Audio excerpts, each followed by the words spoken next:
The views and opinions expressed in this podcast are those of the hosts and guests and do not necessarily reflect the official policy or position of the podcast platform, its affiliates, or even the hosts. The information provided is for general informational purposes only and should not be taken as legal, financial, or professional advice. The host and guests are not liable for any errors of omission in the content, nor for any losses, injuries, or damages arising from the use of the information provided. Listeners are encouraged to seek professional advice relevant to their specific circumstances. Now enjoy the show.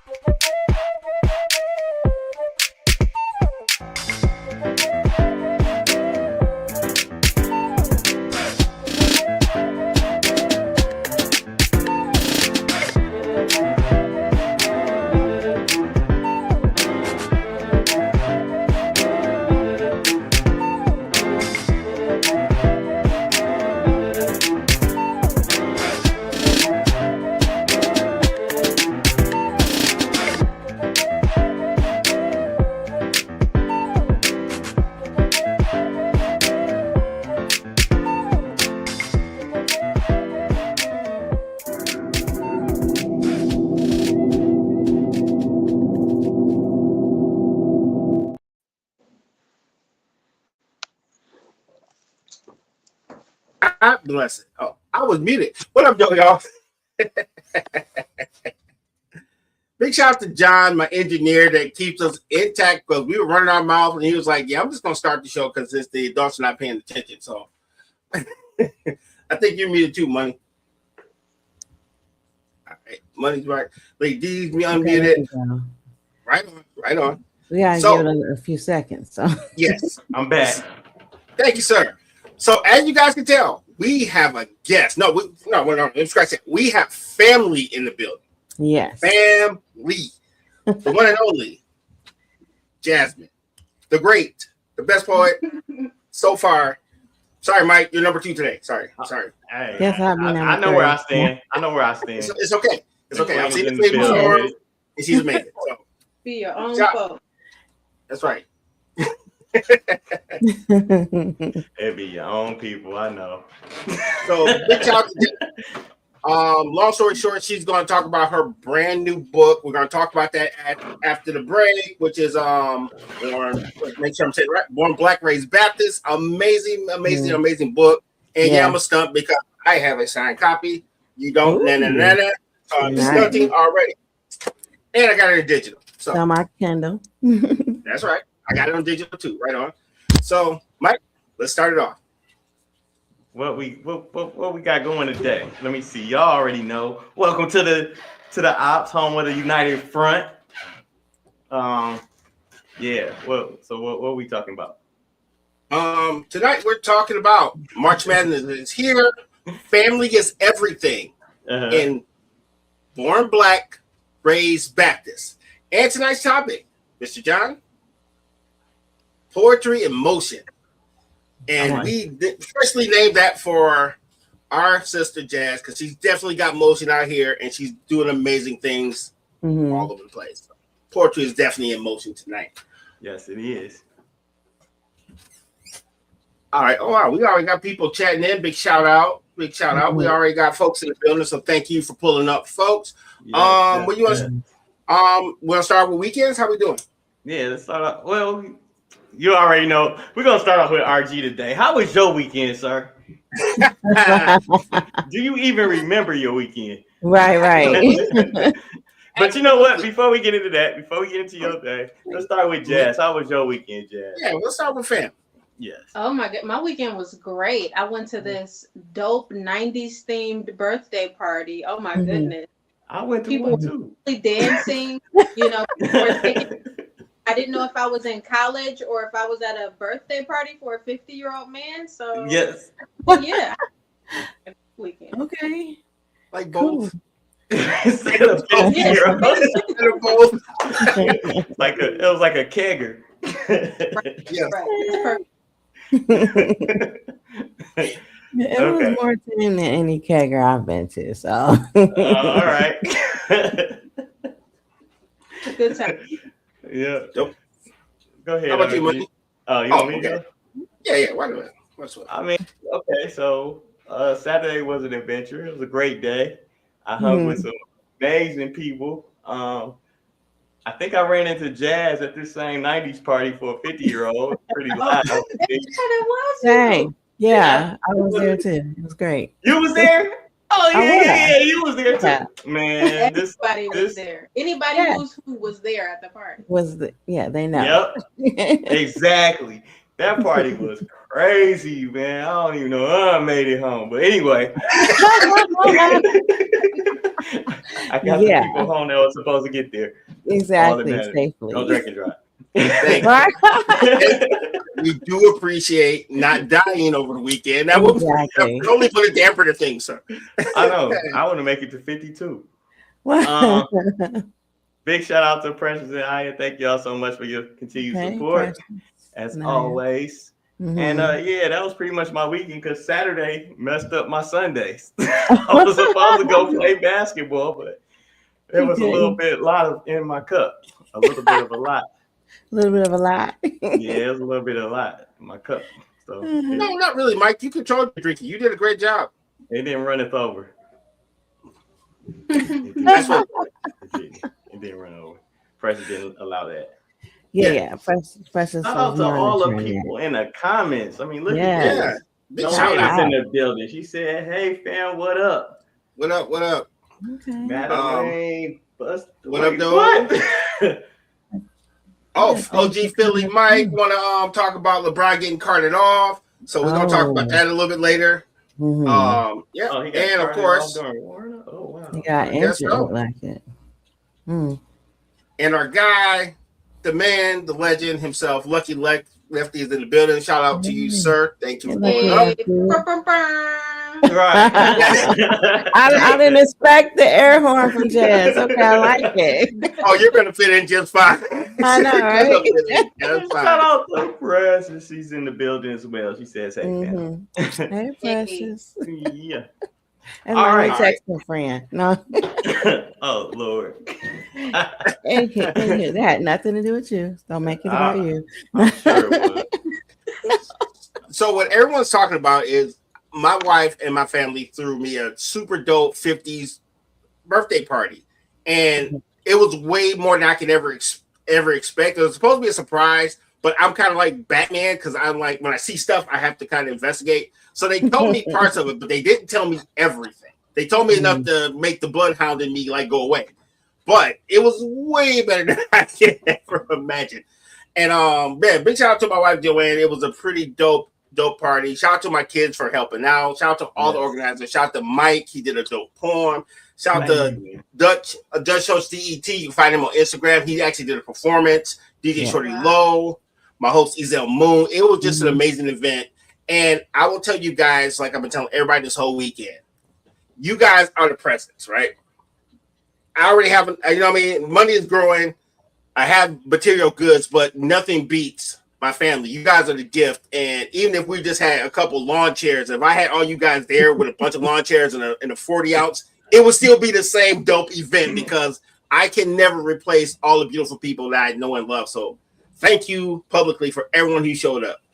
And I'm pretty sure I made sure everybody I spoke to, and Mike, I'll let you know, I've been damn near sober most of the weekend because I knew I wanted to talk to people, which is usually not my MO. Usually not my MO, but actually I purposely went a little lighter in the paint than I usually would go to make sure I could be present in that moment. So you will be proud of me. Yeah. Nice. Okay. Yeah. Yeah. I actually, because you know my weekend and afternoon activities vary. So but I actually cut most of them off because I had, I wanted to be there for the fam and stuff. So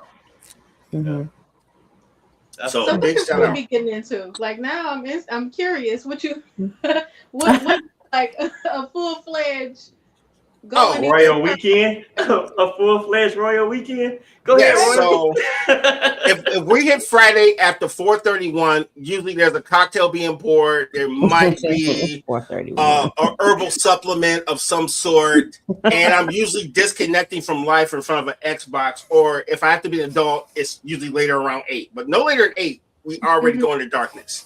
And then it's being an adult if need be throughout the weekend. I usually kind of come up out of it around Sunday afternoon so I can create the shows and stuff like that. So, this is true. Yep. That's a full. That sounds like a full royal weekend. Mm-hmm. What about you, Lady Okay. D? Oh, I had a fantastic weekend. I too was at this 90s birthday party for a Okay. 50-year-old, and I had, hung out with Precious and Melinda, your wife and her sister, and everyone. Jazz. We kind of stood there and danced a little bit. It was great. Y'all got y'all I- hustle on. I You do ain't gonna, remember you ain't that. gonna go in on me like that, Lady D. Okay. what? What? No, y'all got y'all hustle on. I saw that much. Yeah, Y'all I was had dancing. fun. I had a great time. That's what's Was, up. I felt blessed to be invited and to be there. I had Me my too. designated driver who got us all home safely There you with a go. little prayer from up above. But yeah, I definitely, I was definitely using the force, and we got there. That's all that matters. right. Yeah, the force was strong with you that night. I'm not the only one that noticed, but yeah, right on. Whatever. All I was, it was cool. You know what? And I'll say this, and then we can move on or whatever. But it's cool to be in a room that has the same amount of love and just the togetherness and everything. Like everybody has the same story to tell with you. Yes. You know what I'm saying? And it's amazing that you everybody feels like they're your bestest of best friends. So it's just amazing to actually see that in motion, and you can receive those flowers and continue to receive those flowers with all of us as a whole. So that's one thing that I looked at, and had a little damper under my eye a little bit with that, but Thank you, sir. it's just beautiful to see like you the same consistent guy all the way around. Yeah, We try to be. I We try to agree. be. I agree. That's the one thing. I try to be as genuine as possible. Am I everybody's cup of tea? Probably not, because I don't try to be. But if I am your friend and I consider you my brother or my sisters, then I have the obligation to be genuine, authentic, and try to be the best person I can be in your presence. That's the only thing I can commit to, because everything else is up in the air. We have to figure it out as days go on. So just thank you for allowing me to be myself, and it's all good. Appreciate Of course. I would like to also add that RG had an aunt come from out of town, aunt and cousin. Yes. And I got to speak to his aunt, and she's a character. I liked her. I knew she was a character when she walked in, because we all knew her presence. Yes. Shout out to Aunt Diane. Yeah, she's always been like that. She is like the most positive on 10 person I've ever met in my life, because she's always been that way. That's just her on a Tuesday. She's always like that. So, all right. So where y'all want to start at? It's on you. Well, sir, the people have spoken. I guess we're starting sports because LeBron had an injury. So I guess we're gonna start with sports.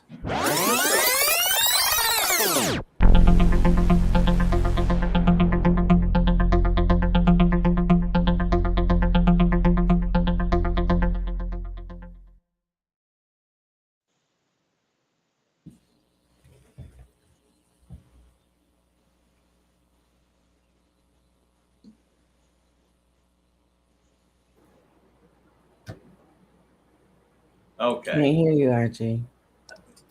Well, thank you, John. See, shout out to my engineer. He got my back. Thank you, John.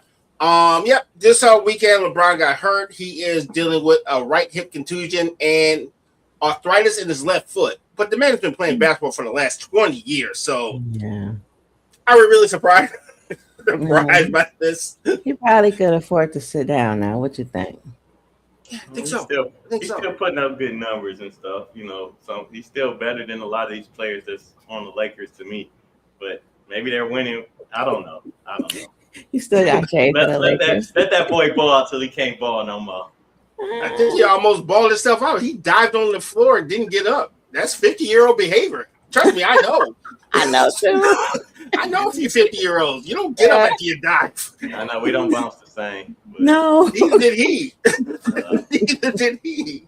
So he gave one more shot in that game. It was pretty early too, though. But hey, he's one of my favorite Lakers out there. So big shout out to LeBron trying to be young when he ain't young, but big shout out to him because he's still out here really trying to win. So healing energy his way. Yes. Did y'all see what Bam did last? This is before it was what, last week? Yeah. It's all over the news stream. The Miami Heat center Bam Adebayo scored 83 points in the game, and everybody is hating. And I don't understand how you can score 83 damn points in a game, and you're mad at the guy who scored the points, but not mad at the team that let this man score 83 points in the game. So he was like playing by himself. What? How you get 83 points? He might have been playing against, what's the name of that team? The Washington Generals. It was close. The Wizards, Generals, same thing. It's like they let the man score. It was the Globetrotters all over again. So I'm just saying. I couldn't tell. Yeah, I did. I want to get y'all take on that. Like, how do you hate on 83 points? It's hard to just get 25 points in the game, let alone 83. You know what I mean? So I was pretty. I low-key have a theory, but I'll throw it to the ladies. But I have a theory about that. So what do you guys think? Someone just said something historical and everybody's mad at them for doing history. How do you feel about that? We didn't even talk about sports. You just said something historic and everybody's like, why you do that? How do you take that as an artist? You know what I'm saying? So go ahead, Lady. No, you go ahead. You probably want to take this because all I know is that that's Asia Wilson's boyfriend. That's all I know. Right. Which, by the way, league MVP, three-time champion. Yeah. Right. So that counts. That counts. Yeah, she's a baller too. I would ask, what's the age range of the people that's hating? Because you know how you want to, like when you get up there, like none of your people are relevant anymore. So with him, this is true. Go ahead. Like we did this, and that's all I got. But you know, if they are able to beat the old records, now your age range is no longer relevant as they used to be, you know. So maybe. And that's a big part of the hate too, though, because the Kobe stands, the people who love Kobe Bryant are mad because he passed Kobe with the 81 points, with the 83 points, excuse me, because Kobe scored 81 points in the game. I think one of his last game he ever played, he scored 81 or something like that. No, his last game he scored 60. That's what's up. Yeah, I know it was something ridiculous on his last game his too. record is 81. But the record was 81, and when he scored the 81, it was within the flow of the game. Bam, they were blowing his team out, and that's why people are hating on him, because why did he not come out or whatever? But we got ancient hate. Lucky said there's no proof of Wilt having 100, so go Bam. So for those who don't know, Wilt Chamberlain allegedly scored 100 points in the game. Right. So the fact that Luck went back to like before morning, shout out Wilt Chamberlain. You're the man, sir. Thank you. Let me say this about Wilt Chamberlain, though. Yes, sir. This argument that it's easier to score those points now than it was back then. Technically, Kobe's era, maybe I they're think like it was easier to score 83 now versus. I think it was easier for Wilt to score his 100 points back then. Right. Yeah. Than it was for Bam to score his 83. I think Kobe's trumps all of them, but I'm not hating against Bam's 83 because he still got, 83 yet. I'm not hating against that. But if I had to rank them, it would be Kobe 1, Bam 83, and then Wilt's 100. Because all we got for Wilt's 100, like Luck said, is a sign that says 100. Yes. Oh my. And most of our parents are not here to tell us if they've seen the game or not. So, but he was like a giant or so. Wilt, like the sheer mass of him. So it's possible that he scored 100 points, knocking some people down in the process. So, and I think legend has it he averaged about 50 points that season. So I don't know how much the 100 points 50 helped. points a season, dog. That's crazy. Yeah. Wow. I mean, with the amount of threes that you can shoot now, I wonder if some of them players from back in the day I wonder what their averages would have been like. Same. You think so? the same as now, or the same as what it was back then? What it was back then, because you understand, there's only a handful of people that transcends time. You know what I mean? We got LeBron, we got Kobe, we got Jordan, maybe. Not maybe. Maybe Isaiah. I think maybe Jordan, maybe Isaiah. You're just saying maybe. Well, I'm like, that sounds like it could be a whole topic for another show, though. It definitely so. You agree? That's our way of saying, can we move on, please? Absolutely. I respect it. Let's see. As far as this, everyone knows that. Lux says Jazz scored 6 points in one play. I sure did. Tell us about this. I like the strength of her voice with that. It was pretty strong off there. I like that. Okay, let's hear about it. ISO. All right, let's hear about your 6 points. So let me paint the picture for y'all, right? Okay, middle school game. Never played a game of basketball in my life, but I was a shooter, right? So team. My coach put me on the floor. She like, all right, you got to throw the ball out of bounds, okay? You got to throw the ball not out of bounds, but you got to throw it to the other player. I'm like, okay, cool. So there's a person in front of me. I just naturally assume that they're there to check me, and I start like dribbling and trying to juke the person. So you can't check me. What? I like the trash talk. That was trained. Right. Yes. Coach is like, throw the ball, Jazz. Throw it to somebody else. I'm like, I'm good. They can't check me. Throw the ball. I throw the ball to the person.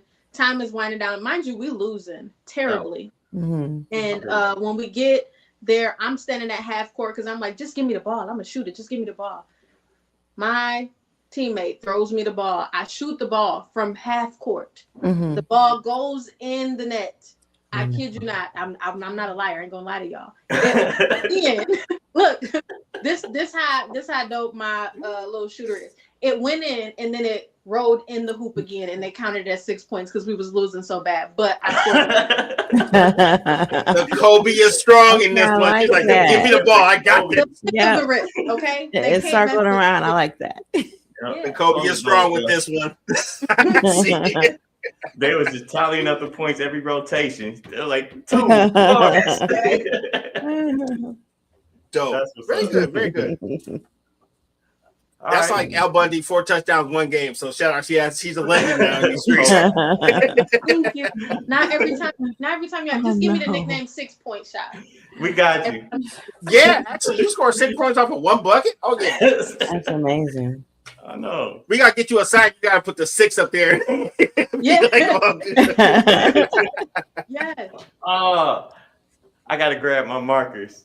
Yes. I gotta grab my markers. I ain't grabbed those in a long while. Yeah, not grab the markers. Shout out to Teresa. Teresa in the building? No. Yes. She gifted me the markers and the sketch pad. Good callback. Good ball. Shout out to Teresa, bro. Yeah. Well, also, had a at the party. Oh, go ahead. All right. What was playing against the sharecroppers and the Pullman Porters? Come on, man. Have a little respect. It's still a little sports show. We got to give honor to the greats that was behind, Wow. Damn. Like, skip all that. Yeah. So NCAA March Madness tournament starts tomorrow. There's only 2 play-in games. What they call it, the first 4 games. In other words, there's like 4 teams that actually can play their way into the tournament. Games starting like 5, right? Okay. Other things you need to know: Duke, Arizona, Michigan, and Florida are the number 1 seeds in their brackets. So that's gonna be pretty dope. Don't they get a first round bye, Mike? If I'm not mistaken, I believe. I'm not sure anymore. Ever since they didn't kind of. Yeah, they changed the format, so I'm not familiar with this new format. But usually, number 1 seeds don't usually have to play the first round or something like that. I know they got to play either Thursday or Friday. So, but I don't know what's new now with all the changes in college sports. Now with the good and the bad with players getting paid and stuff and that kind of stuff. Like the rule changes and stuff. It's not them getting paid. It's the portal that I hate the most. But that's it. Sir, please explain your hate. Yeah, that's a whole nother story. Okay, well, there's no loyalty here anymore. So like you won't have the Fab Five or anything like that because these players are going to go to the team that's paying them the most, which is fair. But how many times can you do that? And then they're saying a lot of the players aren't even some of the players that won't make the league or whatever, they're not graduating or anything like that either. So Oh. You know. Okay. To me, getting paid in college is a dub, dude. Because think about it, right? You had so many people who were really good at college basketball, never made the pros, and they're selling used cars right now. And they already got life-changing money by the time they walked in the door. What are we talking about here? Because these colleges are making billions off of technically low-key slave labor. So at least the players are technically getting the money they should have been getting from the day one. Yeah, but how you gonna make me work and I don't get paid for it, but you make billions off me? As a college sports fan that's kind of dwindling off now, it's hard to stay loyal to. I didn't go to Michigan. I didn't go to Michigan State or anything like that. But kind of being able to know the players and things of that nature, it's falling. It just it's falling off the wayside. You don't pull for a team anymore because, like I said, I don't really have allegiance to that. But it's kind of nice to see. Go ahead. Ooh, Mike. So Mike in college basketball when the players got paid. Wow, Mike. That's very conservative of you there, sir. But right on. I'm not hating. I'm just saying. I mean, you got a viewpoint. I'm not turning this into that conversation about them not getting paid. I just hate the portal because it changes the team so fast. I understand. I'm just a jerk. Don't mind me. No. I mean, we can go down that rabbit hole another show.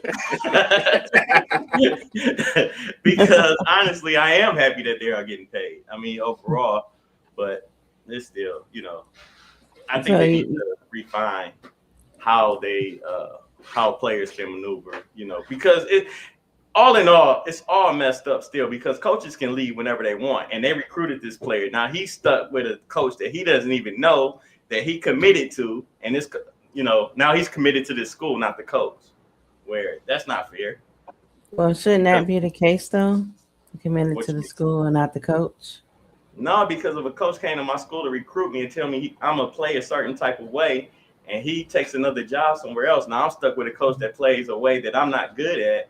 It can mess up my, where I get drafted, how I play, am I a kid that's easily coached up and things like that? But maybe this coach that I got now is a hard ass, and I'm not good. I'm not responding to him. So that's not fair to the kids. So they should be able to leave, but there got to be some rules in place or something like that. Like there's kids that's been in college for I guess I shouldn't say kids, but they've been in college for a long time. And on their, especially around the COVID time, you got an extra year eligibility.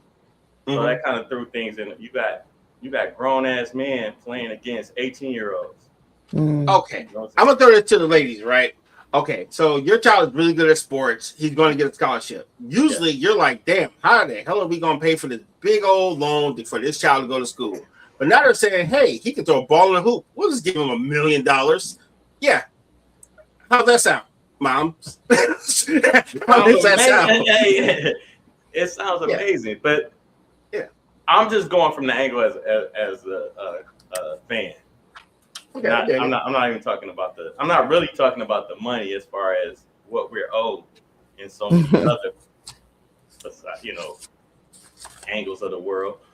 I'm just talking about just the fact, you don't have, everybody knows Jalen Rose, Ray Jackson, Chris Webber, and those guys. But if the time was now, they wouldn't be together for longer than a year. I mean, I wouldn't either, because there's more money out there to be made off of my own name and image. They're following the money.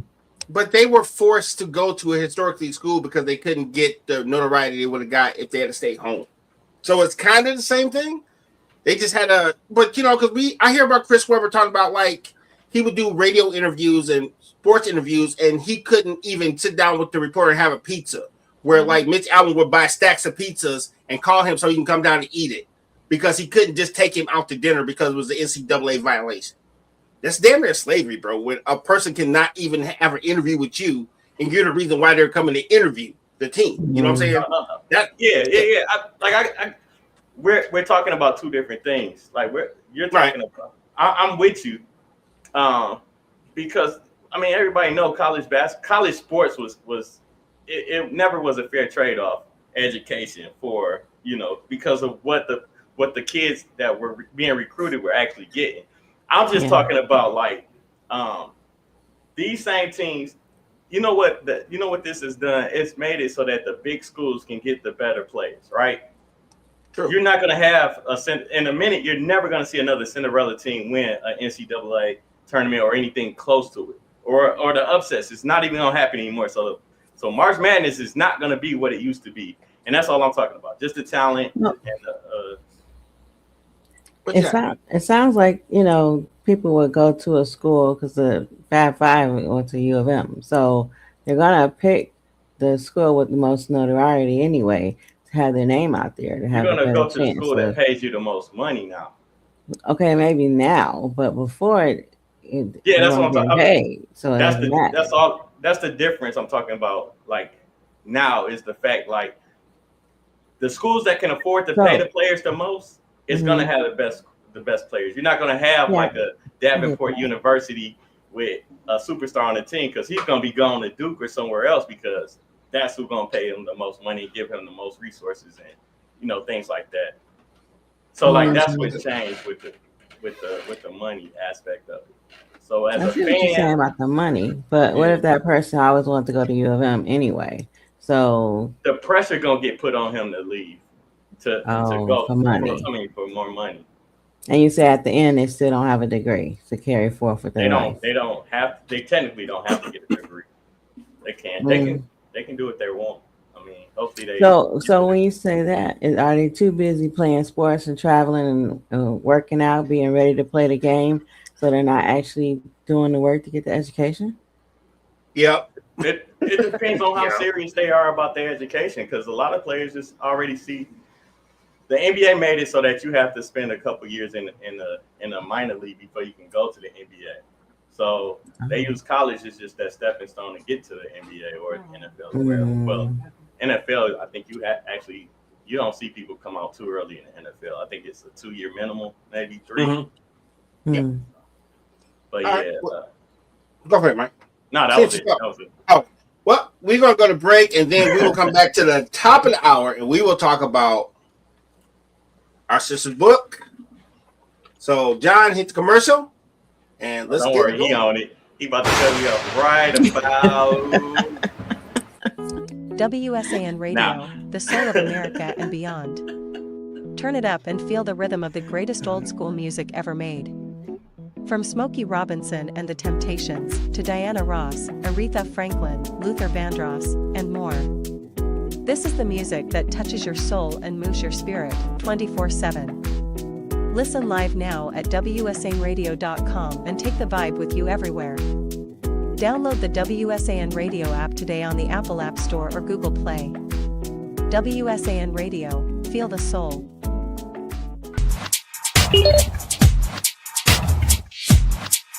Got me together with this 2-piece. It's the good leggings, no see-through business.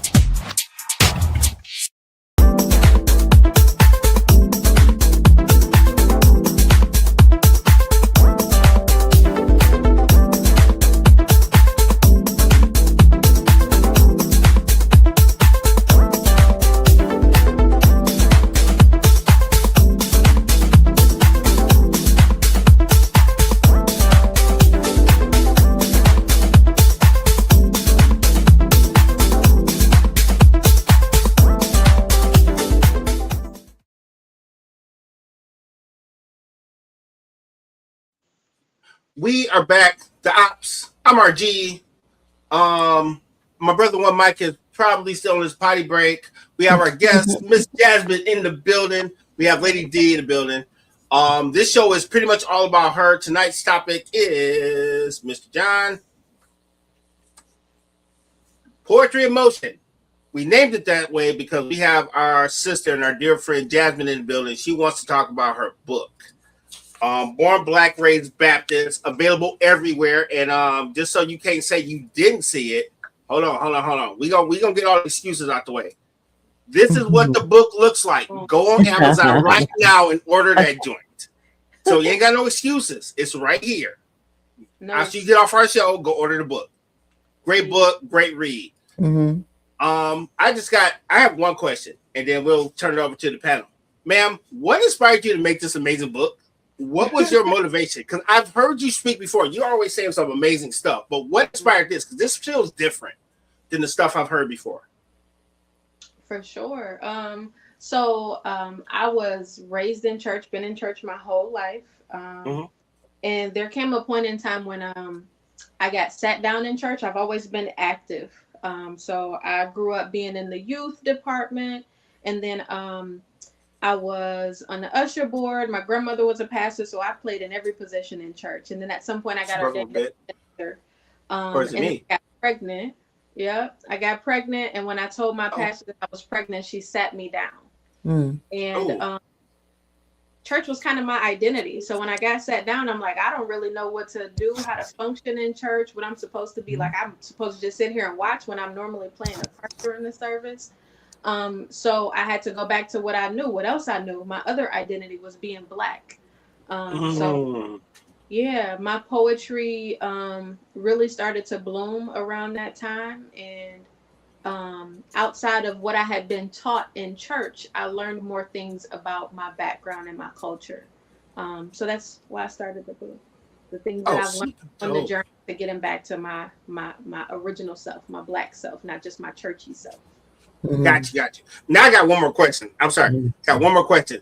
So was it an instant like, yo, I'm gonna start writing this poetry? You was like, what the hell do I do now? And poetry just kind of slid in its place. No, I've always been a writer. I initially started writing because I'm a procrastinator and I missed assignments in school. So to get, my professor to take a paper from me, I was like, hey, I'll write a poem. Not only will I write a poem, I'll perform it in front of the classroom for you. And when I did the poem, he was like, you didn't write that. I'm like, I did write it. He was like, man, you swear you wrote that. I'm like, I wrote it. He was like, man, I'm going to give you extra credit. And, he passed me in the class. I got, extra points. And that's when I was like, I might be a decent writer. And I just started. That's dope. That is. Wonderful. That's a good story. Yeah, that's cool. A great origin story. I like that. Yeah. How'd you get started, Mike? What got you to writing poetry? Black Ice. I saw this guy on it was 2009. I saw this guy on Def Poetry Jam. Def Poetry Jam. And I was like, I could do this. I wrote something down. I shared it with a friend. They were like, that's kind of dope. I'm gonna find us a couple places where we can go. We ended up going to Cliff Bell's and to the Sweet Epiphany. And I performed that. Actually, my nemesis, my brother, he ain't had nothing. He ain't had no hateration in his blood, in his mouth. He couldn't say nothing bad about it. That's when I knew I made it. He said, did you let Mom hear that? So I read the poem. That's so funny. When somebody affirms your writing, it's like, can't nobody tell you nothing after that. Exactly. Tell me about it. And like, as nervous as I'm gonna ask you this too. I get so nervous before I do any kind of poetry in front of anybody. It could be one person, it could be, 20 people. It doesn't matter. I feel like that's what keeps me, grounded. No matter how big my head get on all the performances and things that I do, as long as I'm nervous, I feel good about what I'm gonna bring to the table. Do you have are you nervous before you perform or anything like that? Absolutely. It kind of comes from my my church background when I used to go before congregations and minister. Okay. I knew that I was in the wrong state of mind, the wrong frame of mind, if I was confident about, coming before. Like, this is a gift. I may not be ministering to people about God, about the gospel, but it's something that we pass to people that gets them through whatever they're going through in that moment, right? Okay. If I come before people, I think I'm even more nervous now than I was back when I was ministering. Like, we got a blueprint to the Bible. I'm only repeating stuff that has been said for thousands of years. Right. No worry, right? Right. I'm just saying the same stuff that people have been saying for thousands of years. But when we come before people with our art, these are my feelings, these are my emotions, these are my experiences. So I'm even more nervous to do my poetry in front of people. That's cool. I can't tell. So grounded. I cannot tell. Dude, she commands the crowd, dude. And I didn't realize how much I was moved by her poetry until she actually hit me with the "I ain't crying, there's onions in this building." Man, she started out and she was like, "Hey, I want my baby to walk around and I want you to show him love." And I was like, and she said this amazing poem talking about how women should be treated well, no matter what their status is in social life, they should be treated as women. And I'm sitting there like, I'm straight, man. I just got allergies in the middle of winter time. I was like, holy crap. And so I'm shocked that you feel like nervous, because dude, I was hooked. The soundtrack to that poem that you're talking about was amazing. Oh, Nina Simone would do it. Nina Simone. Yeah, that didn't help. Nice. That didn't help the onions, acidity. Yeah. Wait, for those of us that didn't see it, where can we see it at? Or is it? So wow, that's not, and it's so crazy. I hardly ever film my poetry. This was at my book release. I did. I played "Here Comes the Sun" by Nina Simone. Okay. Because I was riding in my car one day and I heard it. I usually listen to Nina Simone. I don't know how I missed that she had a version of this song, but I instantly thought of my baby when I heard the song. So I'm like, oh my goodness, I have to do this poem. And I was going to have him originally sit on stage with me while I read the poem to him. But part of community, part of our culture is a village raising a child, right? Yes. And the reason why I wrote the poem is because if anything happens to myself or his dad, Matthew, if anything happens to us, I need for people to understand what the assignment is, right? So in doing that, part of your assignment in rearing my child is loving on him. Like, if you ain't got nothing else to give my baby, give him some love. So I had that song playing as I read this poem back. And I allowed everybody in the room to, show my baby some love and, rear the next generation. It wasn't just about him. It's about rearing the generation and passing something along. So amazing, because he's such a lovable child, man. Just I love the energy that he brings. As soon as I see him, I light up. That's my boy. Yeah. He loves his little mic. That's my guy. Child, Lucky said, tell him about Les Brown. Right. So I don't know. Go ahead. He said, tell him about. No, I'm asking. Like, I don't know. I know who Les Brown is. But he said, tell him about Les Brown. So, so you'll have to go into a little bit more there, look, because right. I know what he's talking about. I know what he's talking about. This is my manager, y'all. Everybody meet.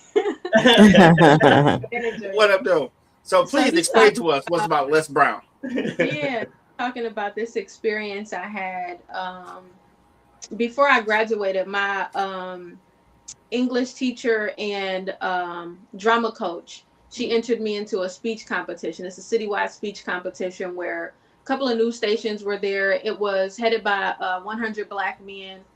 And I won first place in the speech competition, doing poetry, of course. And when I was at the event, someone walked up to me and they gave me their card. They was like, hey, my name is Les Brown. I want you to call me sometime. Here's my card. I'm 18. Men walking up to me, giving me their card. I'm like, Dad, here, take this. And he's like, that's Les Brown. You keep that card. A week later, my dad is like, did you call that number? Did you call that guy from that card? I'm like, nah. He's like, that's Les Brown. I'm like, okay. Like so. He is only the most famous motivational speaker in the country. I'm like, oh, I had no idea. He's like, where's the card? I have no idea where the card is. No. Yeah. It happens, right? I think that happens a lot to us because he wasn't from your era. Not like you grew up watching daytime television when he had a show. Right. So, yeah, Dad, you should have told him who the hell Les Brown was. Sorry, Dad. How was he supposed to know? You know what I'm saying? Oh, we got one more question for you, though, from the audience. Joanne said, will you go back to ministry? Wow, Joanne. I get that question a lot. I think this is my ministry, Lucky Lefty. Yeah. Ooh, shout out, call back. Yeah. Name of his album as well. That's fire. See, right? I respect it. Yo, I respect it, man. That is I know, power couple in poetry. Right. Like So I have one more. Oh yeah, lady, you have some questions because you said you wrote questions down. So let's get those. I Please and thank you. do. Well, some of these I may need to talk to Jazz offline for, but Okay, I don't know how yeah, much she's willing to share. yeah, the But one let's do it like this, the podcast worthy ones. How about we do those? Because Wait. sounds like a conversation. Yeah. You putting a leash on Lady D? We came here to dig deep. These Want show to has ask me? changed. hold on, When what you fam say, say like, Jazz? yo, I might have to ask you offline, then okay, I respect the games.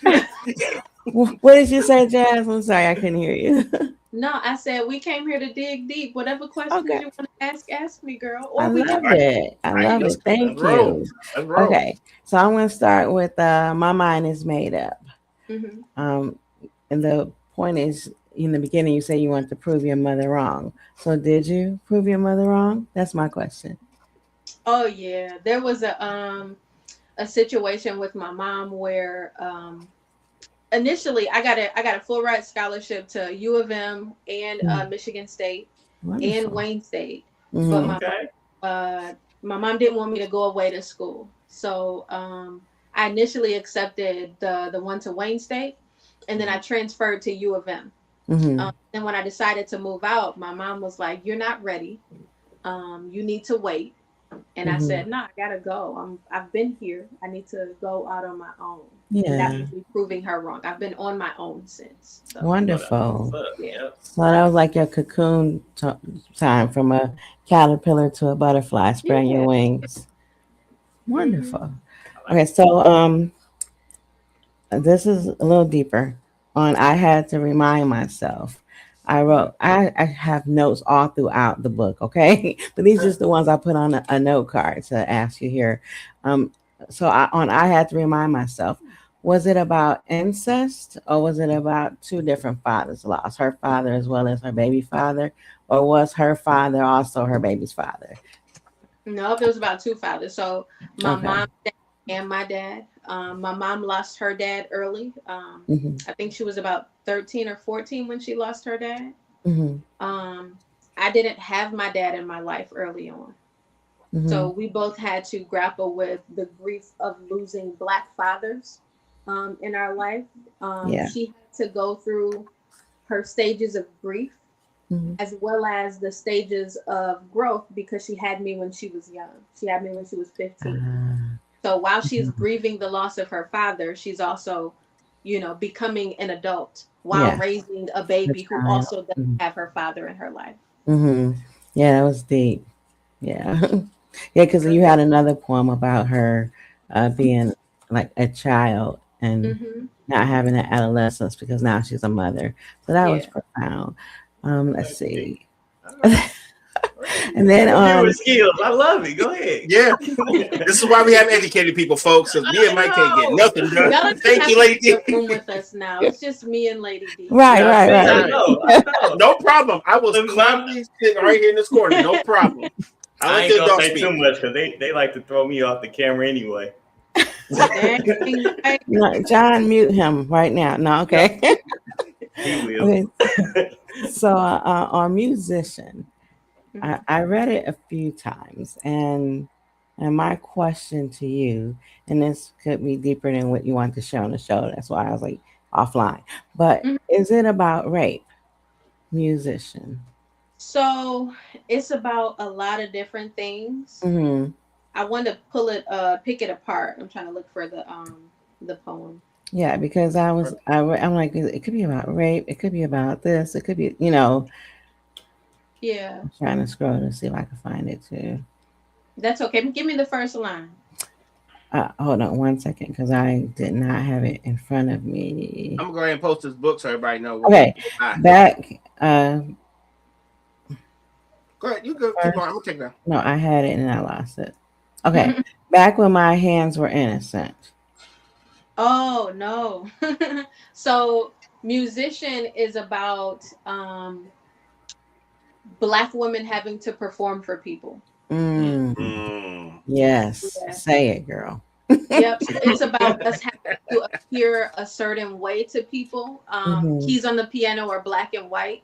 And that's kind of how they expect women to be. You're either a good girl or you're, the other on the other side. You're promiscuous and not the type of woman that they want to settle down with, but the type of woman that they want to have in their bed, right? And me writing musician is kind of me saying, I can perform and be all of these things, but somewhere in all of those things is me. And at some point I decided to stop performing and find myself between those lines, like kind of in the gray, right? So that poem is about Black women performing for other people. Okay, that's wonderful. If you don't mind, I would like to read a line or two. At one point in the middle, it says, "For all the times he made light skin superior, my fingers went numb."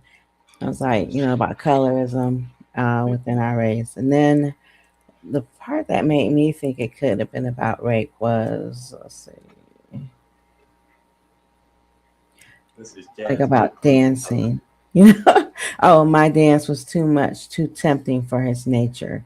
And that made me feel like a man looking on a woman, how she moves. And like, that's what made me think in a way it could have been about rape. So that's one of those parts that's about like men objectifying our bodies. Like, so for example, there's this thing with Meg Thee Stallion, right? Where she was campaigning with Kamala Harris.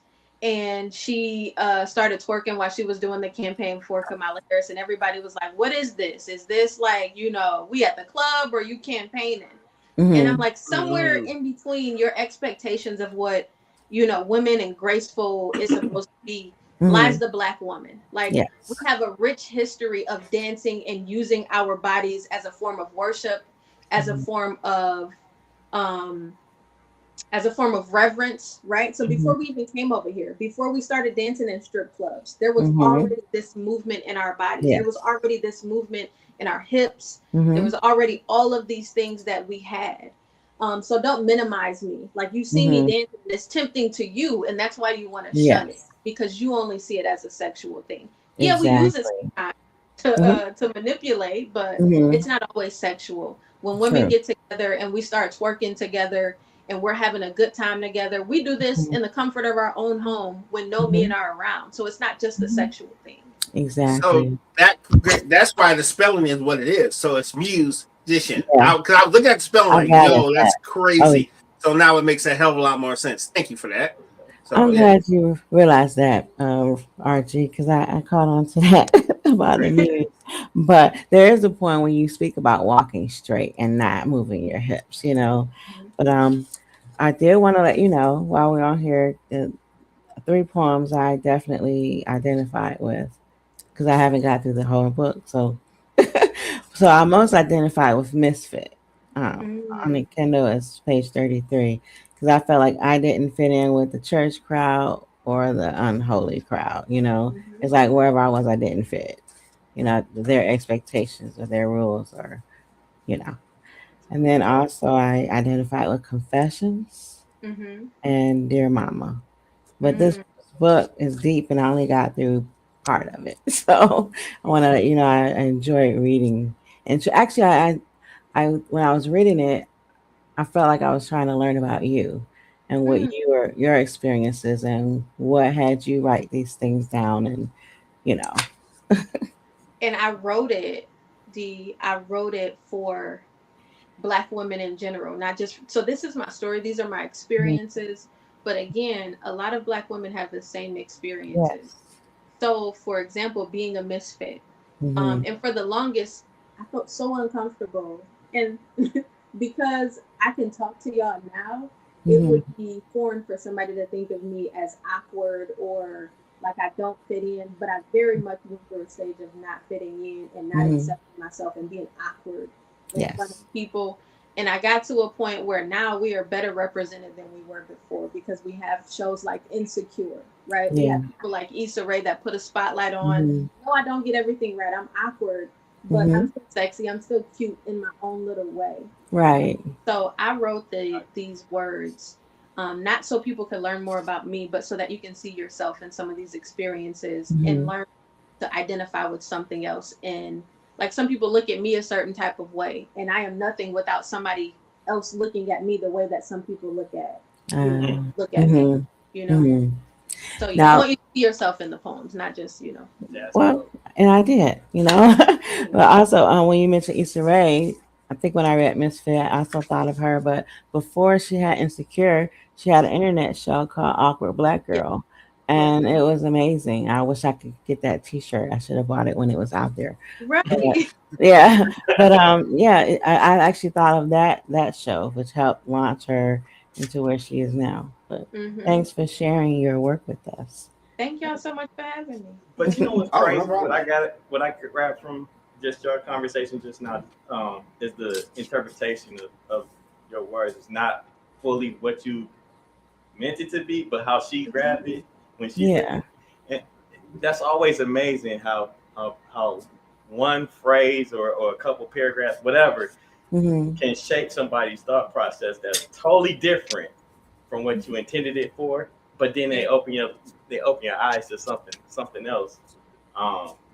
At the same time, I always think that's so amazing, especially when a writer can do that, because it's not just a straightforward, there's a cow in the barn, and that's it. You know what I'm saying? There's right. There's layers to it, and some layers, like sometimes, even as a writer, there's more doors to be unlocked that you don't even see. That I don't know. That's where I be talking. So like when I write sometimes, and somebody said, I asked them what did they get from it. It's never what I intended. Almost 99% of the time, you're like, dang, that's what you got. Okay. right. But it's all in the creative realm. I love it though. And then the backup to explaining where you were when you wrote this. Yes.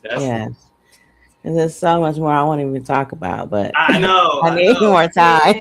Need more time with Jazz. Gonna talk D. We need to do a what's that? What do you do outside of the show when you get a couple more dollars? We need that. What's it called? Y'all know. Oh, Patreon. Patreon. Thank you. Thank you. We need a Patreon. Well, sir, we can kind of do that here. So if you want to donate to Miss Jazz, you can always send it through our website and our PayPal. Just make sure you label what it's for so we know where to route it to. $ Cash App, United Front Network. If you want to donate to Jazz, feel free to send it to us. We'll get it to her. She family. She know where we live at, so we ain't gonna keep her money. No, so it will be to her if you choose to donate to her. Or if you don't want to donate to us, just buy the book. Let me show it to y'all one more time so y'all know what we talking about here. Like we talking about Born Black, Raised Baptist up in this piece. Kindle, physicals, all that. Get the book, leave a review. Yes. Yes. So, all right. Real quick, before we even get into Mike-isms, I had we got Pettyville. So and that's what I was about to say. I was like, don't forget Pettyville on me, please. No. Let me set it up for you, Mike. Miss Jazz, you probably watched that show a couple of times. We have a couple of things we do at the end of the show, which we have passion for: pettiness and poetry. That's our thing. So we have a thing called Pettyville, where we take things that get on our dang on nerves and we talk about them. So just a therapeutic. It's just us. We're all family. So we talk about our petties, and we got a thing called Pettyville. Would you like to partake in Pettyville? And it could be anything you feel like petty or ridiculous. Would you like to partake in that? Absolutely. Oh, wonderful. I like how she said that so calmly. And let's want to let you know, Jazz, that the force is strong with the petty over here, okay? Yes. Yes. Powered by petty. Yes. Powered by petty. We are. It is. All right, Mr. John, hit the mic-ism, sir. Pettyville. My bad. She's right.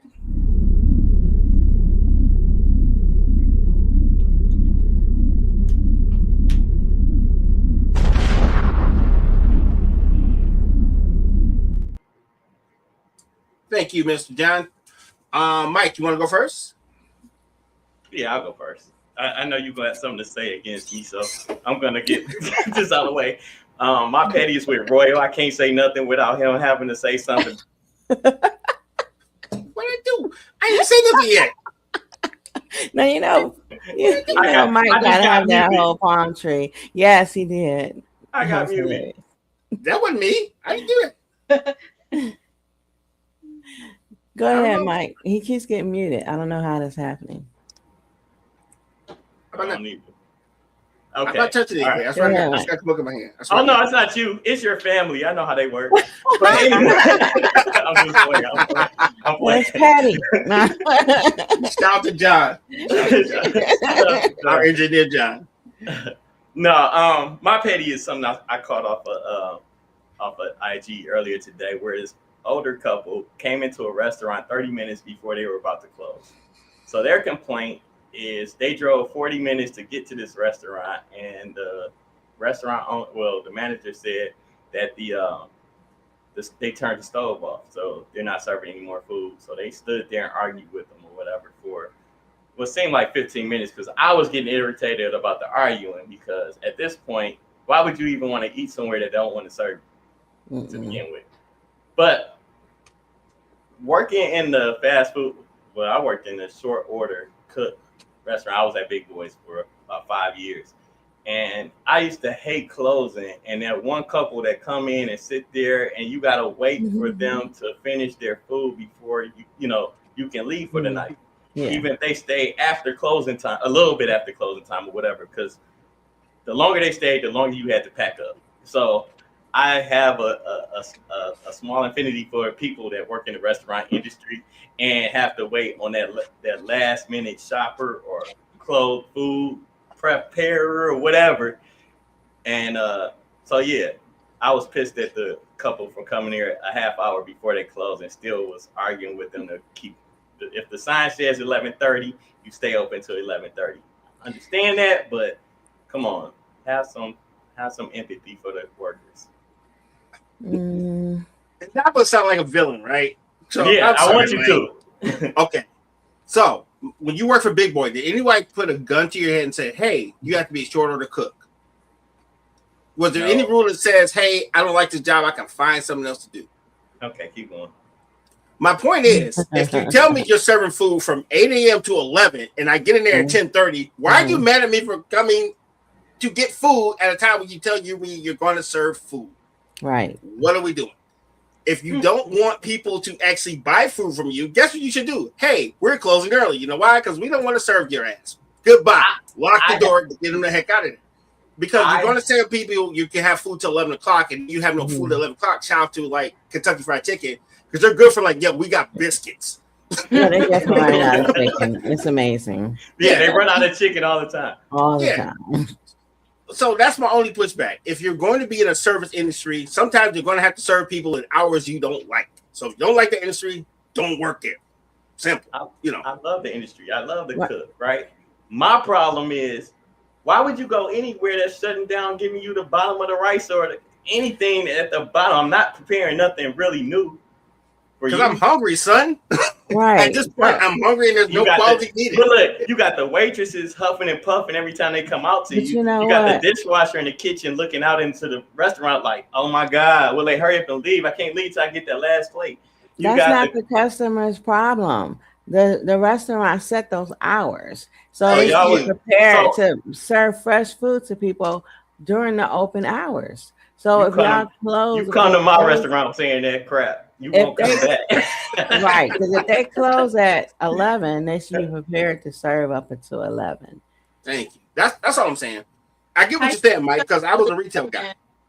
How you gonna serve till 11 and close at 11 though? Like if you serve till 11, you can't close until about 11:30, 12. Right. Exactly. Well, you could close and not let anybody else in. Like they do at the credit union. But if I want to close at 11 and somebody walks in at 10:50, I have to serve that person at 10:50. So I'm not getting out of there at 11. I'm not getting out of there till 11:30. Well, I used to work at a theater, so it closed, let's say, at 11. But we were packing up the popcorn, cleaning up, so we never left at 11. That was the last time they would let people in for the last movie, and you had to serve popcorn, hot dogs until they went in their movie, and then you shut down. And if they came out wanting more, you still had to serve them because the cash register was still open. I don't care what any of you guys say. It's my petty. I tried. I know you did. You did. They ain't working the food industry like I did, so that's why I didn't. We did. And you know why I got out of the food industry? Because I didn't want to stay late. That's why I got a desk job. I just got out the industry. Okay, so RG, you worked at Best Buy, right? Yep. So, and I was a waiter at one point. A customer Okay. A customer comes in at 5 minutes before closing time. Actually, the Best Buy don't work. Yeah. I worked at another place I worked at was at like TJ Maxx, right? So the terrible thing about that was merchandising and putting the stuff back up and having your store neat. 5 minutes before you close, somebody walks in and tries on like 7 different outfits and don't put them back where they're supposed to be. You know what I'm saying? That pisses me off. That kind of stuff. So this is why it hurts when these old people come into a restaurant and why are you even up at 10:50? You know what I'm saying? Oh my goodness. Now you got some ageism. They shouldn't even be up, let alone at the restaurant. I'm sorry. That went left. My fault. A little bit. That's my Mike-ism. I mean my petty bill. I'm sorry. Well, I think we got to share petty bill, all of it together. What did you have more comments about this, Jazz? No, let's move on. I tried to be on Mike's side because I thought we were supposed to be petty all together. But yeah. Well, okay, so my pettiness of it was they asked for the manager's number like so many times. Oh, he don't speak English. Oh, he don't this. That's how I knew it was the rule they made up. Because if it was from corporate, they would have, here's the phone number. Get out my face. But that wasn't the case. They never gave them the phone number. It's like, give me corporate's number. Let me ask you this. Do you feel like that argument had a point to it, though? I felt like it did, but I saw both sides. I saw how the rest of the people, they drove 40 minutes, and she said it was $6 a gallon of her gas, 40 minutes to get there. So she had a point. She got there in time during open hours. I see the restaurant staff point. They want to get out of there and go home. So I see each side's point. I see the other side too, because my thing is like, if you know they're not going to serve you, why are you still there? Because while you're arguing with them, other places are closing. So you're going to be hungry longer, But no, they weren't still trying to sit down. They just wanted the number so they can complain to corporate and go back for a free time. She even said that. I'm going to get seen, if not today, another day. Serve today. My aunt is real good at that, writing corporate and getting free meals or whatever. But the point, give me the number. They could have got rid of her by giving her the number and letting her leave out. No, they were just trying to stand their ground with their lie. You could tell it was a lie because they didn't want to give him corporate's number. Or any number. You could have gave her like the number to Tiger Stadium, and she would have known until she was already on the freeway. Exactly. Then she would have came back complaining even more. Yeah. No, we would have been closed. Exactly. This is true. That's true. I like that. I remember that something like that happened to me and RG. We went to where did we go? We went to Bar Louie's. Mm-hmm. And we were there within the hours or whatever that they were open. It was probably about 20 minutes before they closed. It was like, we shut down the stove. The kitchen, yeah. Yeah, but that was mainly the security guard. He told us that we walked in the door. He's like, we ain't got no food, no drinks. I'm like, hi, how are you? Why are you talking to me? You're the security guard. Go sit over there. And so it killed the vibe as soon as he opened his mouth. Like, so instead of arguing with that's who they hired. That's who, what I'm saying. I'm not about to sit here and argue with you and ask for you for a food or service or anything. I'll just take my money somewhere else. That's why I'm saying, like, sometimes the argument is just pointless to me. Even if I do, I don't even want to be in your presence. I don't. That's just me. I'm not trying to justify spending my money. Yeah, you don't want to do what you not want it. Mm-hmm. You guys have any Mike-isms today? Oh, let's see if Jazz has. Does Miss Jazz have a pettyville? Yeah. So I instantly thought of people that dislike people and things just because they're beloved by other people. For the people that dislike Beyonce just because she's as successful as she is. Yes. And they don't get it. Like the people that say Beyonce can't sing, for example. Or the people that said Sinners was a bad movie. Like, what are we even talking about? That's right. Oh my goodness, it grinds my gears. I like it. I agree. Funny about that. I agree with it too. A lot of times, especially okay, I'll give you one. Like people hate LeBron James, but they don't have a legit reason why they hate LeBron James. Mm-hmm. That grinds my gears too. In that same type of way, like he's a dope basketball player. He does everything by the books. He flops from time to time. I give you that, but overall, there's nothing wrong with what this guy is doing. Exactly. Mm-hmm. And I think people look for stuff to say about Beyonce. Right? Yeah, they do. Like you're just hating on him because he successfully achieved something that you did not think he was capable of. Exactly. Right. There's a lot of people out there. Yeah. That's like that. I respect it. Yeah. I have no petty today. Mike took them all. I'm out of petty power today. I couldn't tell. I thought I was your petty. You were mine. That's why I'm out of power. Yeah, that's why I'm out of power, sir. I'm using them. You are correct. That's fair. That's fair. Yeah. That's all Mikeism.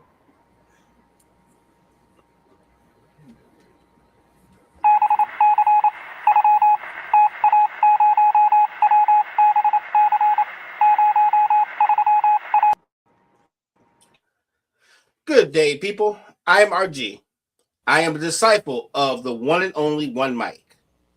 Let's explain Mikeisms to the people who are new to our show. Mike is a really dope poet. Mike will say a bird and a hand beat two in the bush. Mike will say two birds beat a hand and the bush happen to be involved. And I totally know what he's saying because he's a poet. So, with that being said, I am his disciple and I have taken on the power of the Mikeism. So, for today, I have two Mikeisms and a very special one indeed. Today, we're reading from the book of Bruno Mars, chapter romantic, verse risk it all. All right, for my first one. Many people want the best of everything. I'll say that one more time for our friends on Twitch. Shout to WSAN. Many people want the best of everything, but they don't want to work for anything. I'll say it one more time for our friends in the back. Many people want the best of everything, but they don't want to work for anything. You got to get together. Bad deal. Yes. And for my final one, and this is a shameless plug. Shout out to Jazz. Yes. I left home determined to prove my mother wrong. She said I wasn't ready. So, using every lesson she said rather than taught, I left home early just so she could see she did all right. And that is Jazmine. And that is my mind is made up. So the funny part is when you said that, I was like, yo, that's my Mikeism. That's so dope. So shout out to Jazz. Shout out to Jazz. So appreciate that, man. This book's amazing. And I'm going to continue to read it and understand more. Thank you. That's what's up. Thank y'all. All right, so y'all know what it is. We taking this thing to infinity and behind. We say behind because we celebrate every moment that it took for us to get to where we at right now. So with that being said, here's my Mikeism. Your idea of me is not my responsibility to live up to. I'll say wow. Yes. Your idea of me is not my responsibility to live up to. You're welcome. Snaps on that one. And that's it. I'm just gonna do the one because your point Mikeism is the poem. It is. Yeah. It is. Yeah. And it's so funny that y'all brought that up. And I write my Mikeisms early in the day, so I had no idea what Lady D's questions was or anything like that. Oh. And I already had that written down. That's cool. So if you want somebody that's already gonna be in alignment. Yes. Right. Oh, wait. Lucky Lefty has a Mikeism. Mikeism from Lucky Lefty. Everyone claims to be cut from a different cloth. That's clearly fabrication. Well done, sir. I like it. Snap. Yes. Yeah, well done, sir. I'm glad to put a star on that. Thank you, sir. Yes. So, Jazz, you've been you killed us with all kind of lyrical bars. I couldn't even the little light was flickering. But you definitely killed us today with that your presence, just the elegance, the wordplay and all that good stuff. And Lady D, your questions were amazing. I never seen the side of you. I don't know what happened. It's like you just I don't know. You got filled with the Holy Spirit or something. And just, oh my goodness. So much shade involved with that. You let them use you. It was so much easier to say thank you, Mike. But right on. Yeah, right. Wow. So much easier. They won't let me cook. They just don't let me cook. Actually, I have another question for Jazz from the poem Next week on Teddy Bill. Go ahead, though. The poem that Archie just read about her mother. Well, going off. Let's see. Oh yeah, my mind is made up. So you say that I wanted to take from the lessons she taught but didn't show. Does that mean that she said one thing and did something else? Well, absolutely. I was definitely raised in a household where the motto was "Do what I say, not what I do." Mm-hmm. Yep. That's what I gathered from that. Thanks for enlightening us on that. But and I have my words of wisdom. Yes. Let's go into. All right, ladies, words of wisdom. Boom. Let's go. So I'm going to preface my words of wisdom this week to say that, Jazz, I've loved your book of poetry. I'm still working my way through it. It's enlightening and informative and all the things it is. So I just want to say the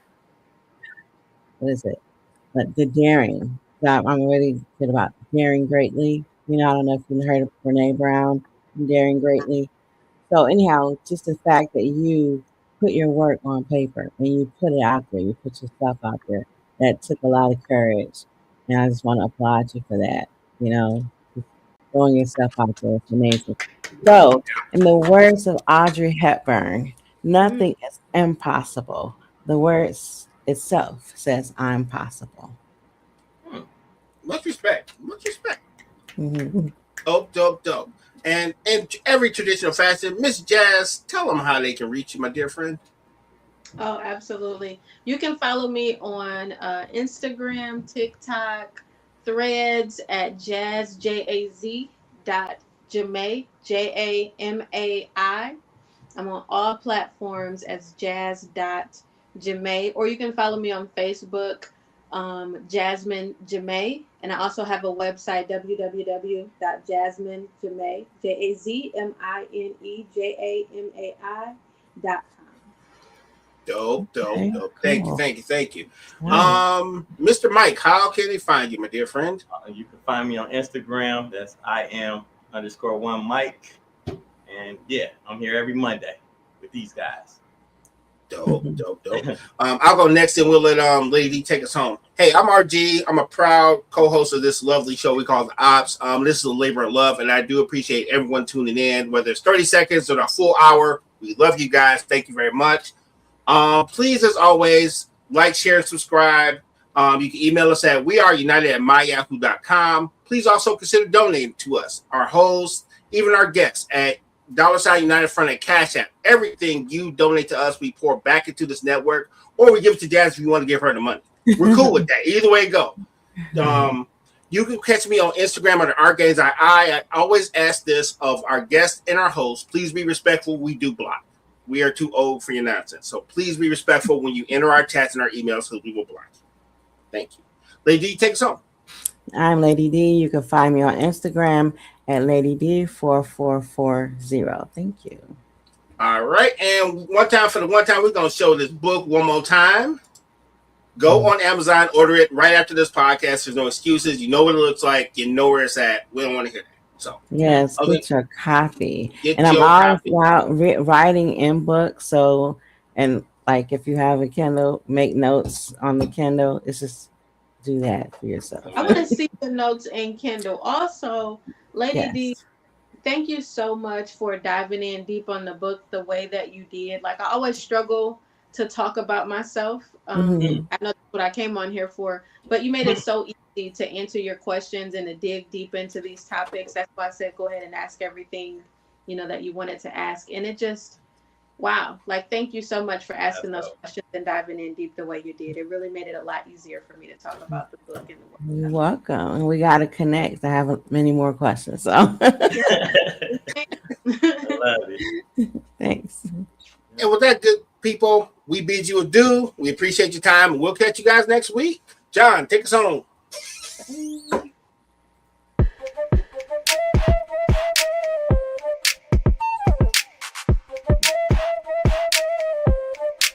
They got to catch me mid-shift.